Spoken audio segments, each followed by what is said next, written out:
Bonjour Monsieur Lemoine. Alors ces derniers jours en Afrique, il y a eu, comment vous dire, une sorte de finale de la Champions League de la fraude électorale. C'était pas entre le Real et Dortmund, mais il y a eu le Togo et le Tchad. Le Togo, il y a eu des élections législatives et le parti au pouvoir a raflé 108 des 113 sièges. Et le Tchad, où le président Mamad Déby, qui est arrivé au pouvoir par un putsch, s'est fait élire avec 61% des voix. Il y a eu des violences, notamment des tirs d'intimidation qui ont fait des dizaines de morts et de blessés au Tchad. Donc ces scrutins ont été très contestés, y compris par l'Union européenne pour le cas du Tchad. Et je parle de ces deux pays parce que je sais que la France a une coopération très forte, que ce soit avec le Tchad et le Togo, alors à des niveaux divers.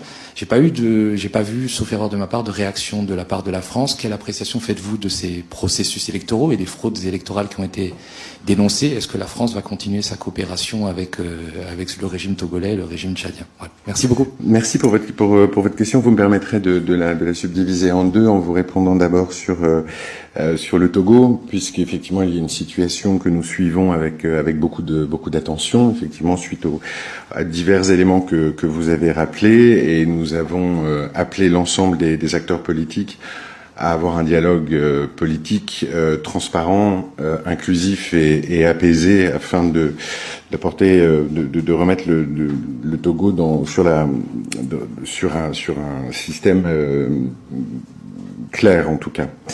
Sur le Tchad, le Tchad, comme vous le savez, connaît une période de transition depuis la mort au combat du président Idriss Déby en avril 2021.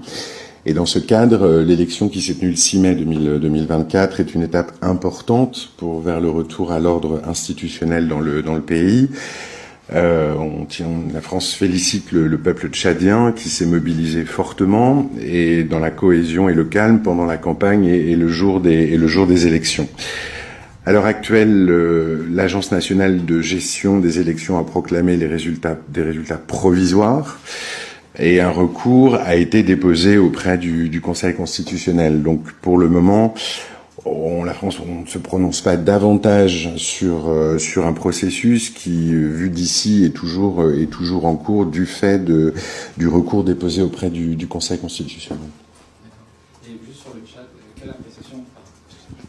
juste sur la question tchadienne, quelle appréciation faites-vous du rapprochement de Mamad Déby avec la Russie ces derniers temps? Il y a beaucoup de choses qui circulent, notamment sur un départ proche de l'armée française. J'ai pas d'éléments pour vous répondre sur cet aspect-là des choses.